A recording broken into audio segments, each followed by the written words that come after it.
this is not even relevant. The one portion, I don't know if it's correct or not. अब हम अपने तौर पे सुन लेंगे. Let's continue with Mr. Makhdoom Ali Khan. है इसके आगे काफी है जो भी ऐसा देखें वो जो है ना मैं आप सर्च करूँ ना जो The question of pressure is a portion which you've not produced in it. मैं अर्ज करूँ ना ये जो अर्ज क्या करना है ना, फैक्चुअली आप हमें वो गलत चीज दे रहे हैं. नहीं सर साबिक जस्टिस नसीम हसन के इंटरव्यू में तो कोई मुकम्मल बात ही नहीं. भुट्टो रेफरेंस में चीफ जस्टिस के रिमार्क्स. अदालत में इंटरव्यू चलाया गया. वकील फारूक एच नाइक ने जवाब दिया. यूट्यूब से असल प्रोग्राम हटा दिया गया है. चीफ जस्टिस ने कहा कि आप मुताल्लिका चैनल वाला डाटा कॉपी कर लें, पूरा इंटरव्यू देखें और मुताल्लिका हिस्सा हमें दे दें. मजीद समाअत फरवरी के तीसरे हफ्ते में होगी.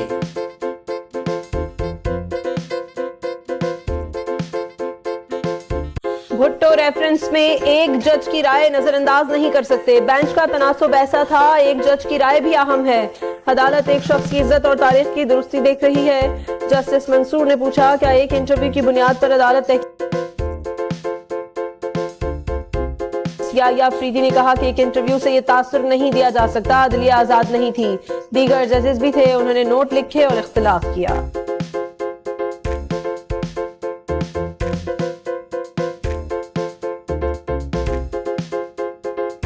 बिलावल भुट्टो को जुल्फिकार भुट्टो रेफरेंस में इंसाफ की उम्मीद. उन्होंने मीडिया से गुफ्तगू में कहा कि आज सुप्रीम कोर्ट के पास तारीख दुरुस्त करने का मौका है. चेयरमैन पीपल्स पार्टी ने अपील की इस केस का फैसला जल्द से जल्द किया जाए. एक सवाल पर कहा इंतखाबात 8 फरवरी को ही होंगे.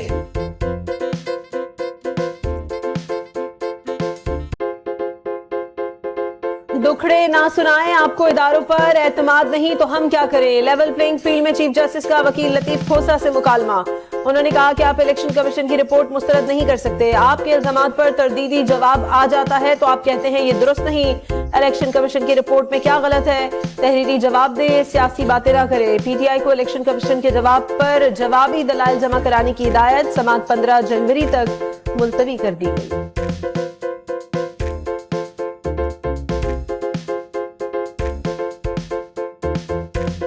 क्या मुंशी लगा रखी है. सुप्रीम कोर्ट में मुंशी का कोई रोल नहीं. यहाँ एडवोकेट ऑन रिकॉर्ड होता है.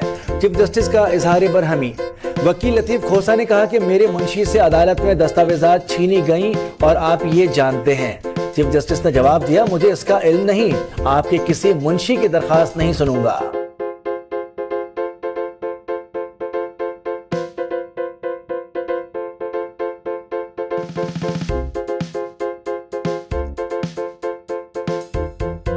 बिलावल भुट्टो और लतीफ खोसा की सुप्रीम कोर्ट के दरवाजे पर मुलाकात. चेयरमैन पीपल्स पार्टी ने उन्हें देखकर नारा लगाया, देखो देखो कौन आया. उसके बाद लतीफ खोसा से बगलगीर हो गए.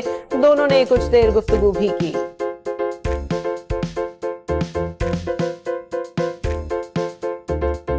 एनी 242 कराची से शहबाज शरीफ के कागजात नामजदगी मंजूर. फैसले के खिलाफ अपील मुस्तरद कर दी गई. इस हल्के से मुस्तफा कमाल भी इलेक्शन लड़ रहे हैं. सीट एडजस्टमेंट के लिए आज नून लीग और मुत्तहिदा के दरमियान दोबारा मुज़ाकरात होंगे. हैने 264 से पीपल्स पार्टी को झटका. नवाबजादा जमाल रईसानी के कागजात मंजूरी का फैसला कलअदम करार दे दिया गया. पीपी 150 से बाद फारूक के कागजात मुस्तरद करने का फैसला बरकरार. फहमीदा मिर्जा और जुल्फिकार मिर्जा की अपीलें भी रद्द कर दी गई. PS 108 से सरवत एजाज कादरी के कागजात मंजूर.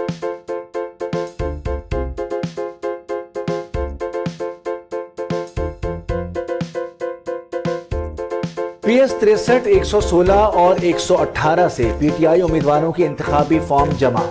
NA 129 से मियां अजहर को क्लीन चिट मिल गई. अली अमीन गंडापुर भी कौमी और सूबाई इलेक्शन में हिस्सा ले सकेंगे. कोयटा में सरदार अख्तर मेंगल को तीनों हलकों से इंतखाब में हिस्सा लेने की इजाजत मिल गई.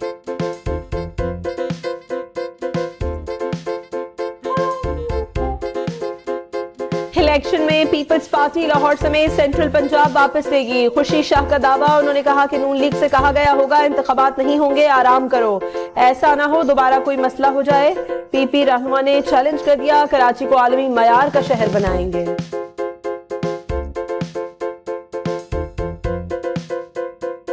तहरीक इंसाफ में टिकट्स की गैर मुनसिफाना तकसीम के खिलाफ एहतजाज. नाराज कारकुनान इस्लामाबाद जा पहुंचे. ISF और इंसाफ यूथ विंग के कारकुन शामिल.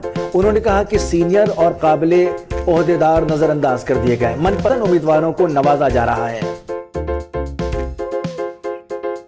पंजाब में साल की पहली इंसदाद पोलियो मुहिम का आगाज हो गया। 2 करोड़ 25 लाख बच्चों को कतरे पिलाए जाएंगे। लाहौर, रावलपिंडी, फैसलाबाद में मुहिम 7 दिन तक जारी रहेगी। 2 लाख से ज्यादा वर्कर हिस्सा ले रहे हैं। हाफिजाबाद, बहावलपुर और शकरगढ़ में भी मुहिम जारी। कोयटा समेत बलूचिस्तान भर में भी 7 रोजा इंसदाद पोलियो मुहिम का इफ्तिताह कर दिया गया। 25,96,000 बच्चों को वैक्सीन पिलाई जाएगी। 11,000 से ज्यादा टीमें हिस्सा ले रही हैं। वर्कर्स की जाफशानी सर्द मौसम के बावजूद फराइज अंजाम दे रहे हैं। सेक्रेटरी सेहत अब्दुल्ला कहते हैं सूबे से पोलियो के खात्मे तक चैन से नहीं बैठेंगे। वालिदैन से ताउन की अपील कर दी।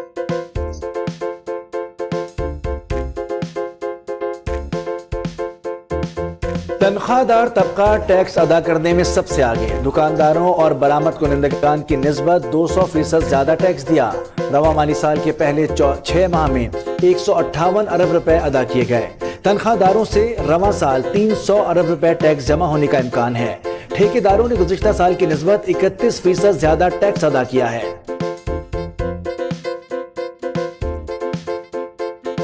स्टॉक एक्सचेंज में मस्बत रुझान, 232 पॉइंट्स का इजाफा। 64,746 पर ट्रेडिंग जारी। डॉलर की कदर में 20 पैसे कमी। इंटरबैंक में 281 रुपए 20 पैसे पर लेन देन हो रहा है।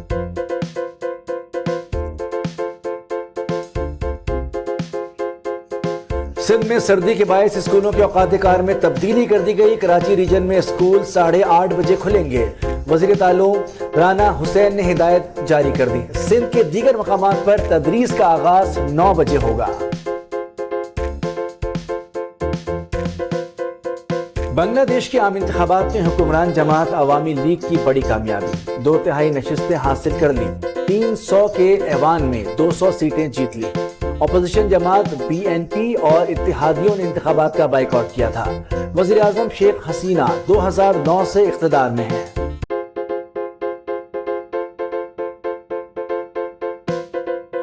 विकेट कीपर बल्लेबाज मोहम्मद रिजवान पाकिस्तानी T20 टीम के नायब कप्तान मुकर्रर। क्रिकेट बोर्ड ने ऐलान कर दिया टीम की क़यादत शाहीन अफरीदी के हाथ में है। पाक न्यूजीलैंड के दरमियान पहला मैच 12 जनवरी को ऑकलैंड में खेला जाएगा। और हॉलीवुड के गोल्डन ग्लोब्स के फातिहीन का आगाज कर दिया गया। ओपन टाइम बेहतरीन फिल्म करार पाई। 5 अवार्ड्स अपने नाम किए। सक्सेशन बेहतरीन टीवी सीरीज रही। 4 एजाज जीते। बेहतरीन म्यूजिकल और कॉमेडी फिल्म का अवार्ड पुअर थिंग्स के नाम रहा। रंगारंग तकरीब कैलिफोर्निया के बेवर्ली हिल्टन होटल में हुई।